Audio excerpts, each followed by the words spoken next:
પાટણ નગરપાલિકા કચેરીમાં મહિલાઓએ હોબાળો મચાવ્યો। અંબાજી નગરની સોપાન હોમ્સ સોસાયટીમાં વરસાદી પાણીનો નિકાલ ન થતા મહિલાઓ રોષે ભરાઈ હતી। કેડસમાં પાણી ભરાઈ જતા સોસાયટીની બહાર નીકળવું પણ મુશ્કેલ બન્યું છે। વર્ષો જૂની સમસ્યાનો નિકાલ ન થતા મહિલાઓ રણચંડી બની। અત્યારે રજૂઆત કરવા આપવા માટે નાવડી કરવી પડી તેવું સ્થાનિક મહિલાઓનું કહેવું છે। માંગ પૂરી નહીં થાય તો કોર્પોરેટરોને સોસાયટીમાં ઘૂસવા પણ નહીં દઈએ। કોર્પોરેટર સોસાયટીમાં આવશે તો પથ્થરમારો કરીશું તેવું પણ મહિલાઓનું કહેવું છે।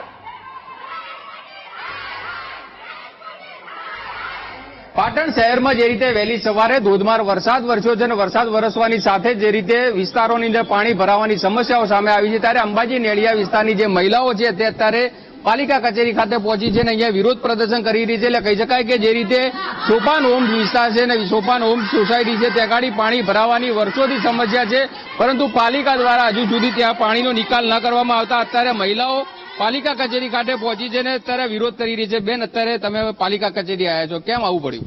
વરસાદના પાણીના નિકાલ માટે છેલ્લા 6 વર્ષથી અમે આ પાણી ભરાય છે વરસાદનું તો બહુ હેરાન થઈએ છીએ, બહુ તકલીફો પડે છે। છોકરાઓને સ્કૂલે જવાની, નોકરી ધંધે જવાની બહુ જ તકલીફ પડે છે। અમે ઘણીવાર રજૂઆત કરવા અહીંયા નગરપાલિકામાં આવ્યા, ટીડીઓ ઓફિસે પણ ગયા, પણ આનો હજુ કોઈ નિકાલ નથી। હજુ તો પહેલો વરસાદ પડ્યો છે છતાં આટલું પાણી ભરાઈ ગયું છે, તો પછી આગળ તો વધુ વરસાદ પડે તો પછી આગળ શું થશે? અને આ પાણી તો ભરાય પછી છેલ્લા અઠવાડિયા 10 દિવસ સુધી તો પાણીનો કોઈ નિકાલ જ થતો નથી। એના કારણે ઘણા બધાને તકલીફ પડે છે, રોગચાળો ફાટી નીકળે તો કોણ જવાબદાર? અને અત્યારે પાણીમાં છોકરાઓને સ્કૂલે પણ કઈ રીતે જવાનું? આજે બધા છોકરાઓને રજા પડી, કોઈ ગાડીવાળા લેવા પણ નથી આવતા। જેનો પ્રથમ વરસાદ પડ્યો છે અને પ્રથમ વરસાદની અંદર જ સોપાન હોમ સોસાયટીની અંદર પાણીની અંદર ગરકાવ થઈ ગઈ છે। કેટલા વર્ષોથી આ સમસ્યા છે અને ક્યાં રજૂઆત થઈ? 6 વર્ષથી શરૂઆત છે આની। 6 વર્ષથી સતત પાણી ભરાઈ જાય છે, બરાબર।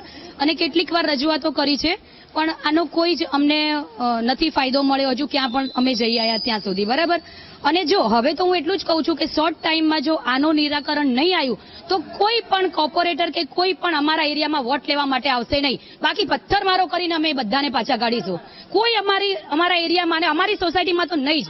જો આ પાણીનો નિકાલ ઝડપથી નહીં થાય તો કોઈએ અમારી સોસાયટીમાં વોટ લેવા માટે આવવું નહીં। બેન, આપને પૂછવા માંગીશ કે વરસાદ વરસે છે, જીવન જરૂરિયાત ચીજ વસ્તુ મેળવવી હોય તો કઈ રીતે આપ મેળવો છો? જો વસ્તુ જોઈતી હોય તો અમે ઘરે ભરી જ રાખીએ છીએ, કેમ કે અહીંયા તો નીકળવાનો પ્રશ્ન જ નથી આવતો ને। છોકરાઓ સ્કૂલ ના જાય કે ઘરવાળા નોકરી ના જાય કે તો પછી લેવા કોણ જાય? એ માટે અમે ઘરે બધું વસ્તુ લાવીને જ રાખીએ। ખબર છે કે વરસાદમાં આટલું પાણી ભરાય છે, બહાર જવાનો કોઈ રસ્તો જ નથી। કેટ સમુદ્ર પાણી આવે છે, અત્યારે હાલ અમે ડાલુ કરીને અહીંયા આવ્યા છીએ, કેવી રીતે અમારે આવું? સાધન નીકળતા નથી। કે સોપાન હોમ્સ વિસ્તારની જે સોસાયટીની મહિલાઓ છે અત્યારે પોતાનો વિરોધ નોંધાવી રહી છે અને વર્ષોથી આ સમસ્યા છે, તેમ છતાં પાલિકા દ્વારા આજ સુધી તેનું નિવારણ ના આવતા અંતે મહિલાઓ અત્યારે પાલિકા કચેરી ખાતે વિરોધ નોંધાવી રહી છે અને આગામી સમયમાં આ વિસ્તારની અંદર કોઈ પણ લોકોએ મત માંગવા આવવાની તેવી પણ ચીમકી ઉચ્ચારી રહી છે। ભરત પ્રજાપતિ, વીટીવી ન્યૂઝ, પાટણ।